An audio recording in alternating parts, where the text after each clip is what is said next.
अस्सलाम वालेकुम। रेशमी कबाब बहुत ही मज़े के बनते हैं। मोस्ट पॉपुलर कबाब की रेसिपी आप अपने किचन में बहुत ही आसानी से बना सकते हैं। इतने सॉफ्ट और जूसी ये कबाब बनते हैं। तो मेरे चैनल पे बने रहिएगा। मैं छोटी छोटी टिप्स आपके साथ शेयर करूँगी, जिसे आप फॉलो करेंगे तो ये कबाब को आप बहुत ही आसानी से अपने किचन में बना के घर वालों को खिला सकते हैं या मेहमानों को। रेसिपी स्टार्ट करते हैं। बिस्मिल्लाहिर्रहमानिर्रहीम। आपने सबसे पहले चिकन को धो के छन्नी में रख देना है। मैंने 500 ग्राम बोनलेस चिकन लिया है, जिसपे मैंने थोड़े से थाइस के पीस भी डाले हैं, जिससे कबाब बहुत ही सॉफ्ट और जूसी बन के तैयार हो गए। छन्नी में रख दीजिएगा। पानी बिल्कुल नहीं रहना चाहिए, नहीं तो कबाब आपके गीले हो जाएंगे। अब मैंने तेज़ वाली हरी मिर्च ली है। आप 9 से 10 हरी मिर्च ले लें, या अपने टेस्ट के हिसाब से, क्योंकि इसमें लाल मिर्चें नहीं जाती हैं। हरी मिर्ची से ही कबाब में हमारे तेज़ाई आएगी। अब इसे मैंने क्रश कर लिया है। आपके पास चॉपर नहीं है तो आप ये काम मिक्सर में भी कर सकते हैं। अब चिकन के पीसेस डाल देना है। आप देख रहे होगे चिकन कितना ड्राई है। अब 1 खाने वाला चम्मच मैंने इसमें अदरक लहसुन का पेस्ट डाल दिया। अब इसे मैं दोबारा से बंद करके 2 बार चला लूँगी, ताकि चिकन के पीसेस अच्छे से क्रश हो जाए। अब कबाब को सॉफ्ट और जूसी बनाने के लिए ये देखें मैंने क्रश कर लिया है, लेकिन मिर्चें अभी थोड़ी सी खड़ी खड़ी हैं। तो इस स्टेज पे आपने इसमें 2 खाने वाला चम्मच बटर डाल देना है। बटर से कबाब बहुत ही सॉफ्ट बनेंगे और खाने में बहुत ही मज़े के लगेगा। अगर आपके पास बटर नहीं है तो आप इसमें 1 खाने वाला चम्मच देसी घी भी डाल सकते हैं, या आपको बकरे की चर्बी मिले तो 50 ग्राम के करीब आप डाल दें। अब 1 चाय का चम्मच मैंने भुने हुए ज़ीरे का पाउडर डाला है, आधा चाय का चम्मच गरम मसाला पाउडर, और 1 चाय का चम्मच मैंने सफ़ेद मिर्चों का पाउडर डाला है, जिसे दखनी मिर्च भी कहते हैं। अब मैंने 1 चाय का चम्मच धनिया पाउडर डाल दिया और आधा चाय का चम्मच चाट मसाला डाल दिया। इससे हमारे कबाब बहुत ही चटपटे बनेंगे।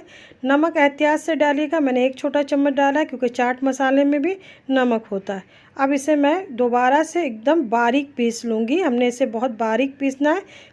चिकन के रेशे अच्छे तरीके से ख़त्म हो जाना चाहिए। ये देखें कितना बारीक मैंने पीसा है, और ये देखें इसका टेक्सचर, क्योंकि चिकन में पानी बिल्कुल नहीं था। थाइस में इस तरीके के रेशे अगर आपके नज़र आते हैं तो उसको निकाल के अलग कर लें।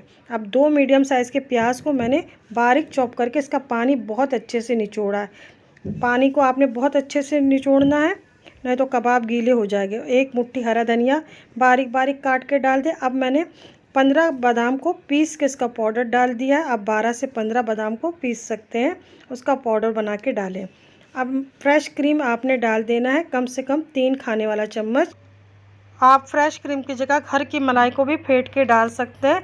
बहुत अच्छे से आपने इसकी मिक्सिंग करना है। आप देख रहे हो कि मैं किस तरीके से इसे मसल के मिक्स कर रही हूँ। बिल्कुल इसी तरीके से आपने मिक्स करना है। इससे कबाब को बहुत अच्छी सी बाइंडिंग मिलेगी और कबाब फ्राई होते वक्त टूटेंगे नहीं। इसमें हमने कोई बाइंडिंग का इस्तेमाल नहीं किया, फिर भी कबाब बहुत ही मज़े के बनेंगे। इसलिए इस स्टेप को आपने बहुत अच्छे से करना है। कम से कम आपने इसे 5 मिनट तक इसी तरीके से मिक्स करना है। ये देखें मैंने कितने अच्छे से इसे मिक्स किया है, और कितने अच्छे से ये मिक्स हुए हैं, और हमारा कबाब बिल्कुल गीला नहीं है। इसी तरीके से आपने मिक्स करना है। अब इसे इस तरीके से आपने रख देना है, और अब इसमें हम एक स्मोकी फ्लेवर देंगे, जिससे बहुत अच्छा टेस्ट आएगा। बीच में जलता हुआ कोयला रख के थोड़ा सा ऑयल डाल के आपने इसे कवर कर देना है। कम से कम 1 से 1.5 मिनट तक इसी तरीके से रहने दें। इसके बाद कोयले को निकाल के आपने इसे मैरिनेट होने के लिए रख देना है। मैंने इसे 4 से 5 घंटे के लिए नीचे फ्रीज में रख दिया था। बहुत अच्छे से हमारा कबाब मैरिनेट हो चुका है। आप चाहें तो इसे आधे से 1 घंटे के लिए भी मैरिनेट कर सकते हैं, अगर आपके पास टाइम कम है, क्योंकि लेकिन जितना अच्छे से ये मैरिनेट होगा फ्लेवर उतना ही मज़े का लगेगा। अब इसके मैं छोटे छोटे कबाब बनाऊंगी, ज़्यादा बड़े साइज़ के हमने नहीं बनाना है। कबाब क्या है, आसानी से आप अपने किचन में बना सकते हैं। अगर आप चाहें तो इसकी सीखें भी तैयार कर सकते हैं। इस तरीके से स्टिक आती है, उस पर आप छोटे छोटे सीख बना लें। आने वाले दिनों में इंशाल्लाह रमज़ान आ रहा है, तो रमज़ान के मौके पे आप इफ्तार की दावत पे बनाएं, या घर में रोज़दारों के लिए बहुत ही आसानी से सीख भी बन के तैयार हो जाते हैं। आप चाहें तो इसे बारबेक्यू भी कर सकते हैं। ये देखें कितने आसानी से ये हैंडल हो रहे हैं। आपको कौन सा तरीका अच्छा लगा, सीख का या छोटे छोटे कबाब की टिकिया का, कमेंट में ज़रूर बताइएगा। अब इसे फ्राई हमें कैसे करना है वो भी देखें। इस तरीके से हमारे देखो आधा किलो में कितने सारे कबाब बन गए हैं, और ये सीख देखें कितने मज़े के लगे।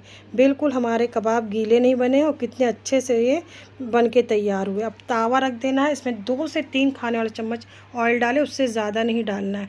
और गैस की आंच को मीडियम रखना है। और मीडियम फ्लेम पे आपने जब तावा ऑयल गर्म हो जाए तो आपने कबाब को डालना है और मीडियम फ्लेम के बीच में आपने लो और मीडियम के बीच में से कलर आने तक फ्राई करना है। बहुत ज़्यादा आपने इसे ओवर कुक नहीं करना। थोड़ी थोड़ी देर पे आप इसकी साइड को चेंज करते रहिएगा, क्योंकि इसमें मलाई है, बादाम है, तो बहुत जल्दी इस पर कलर दाग आ जाएगा। अब ये देखें कितने अच्छे से ये कब फ्राई हो रहे हैं। मुश्किल से आपको 5 से 6 मिनट लगेंगे।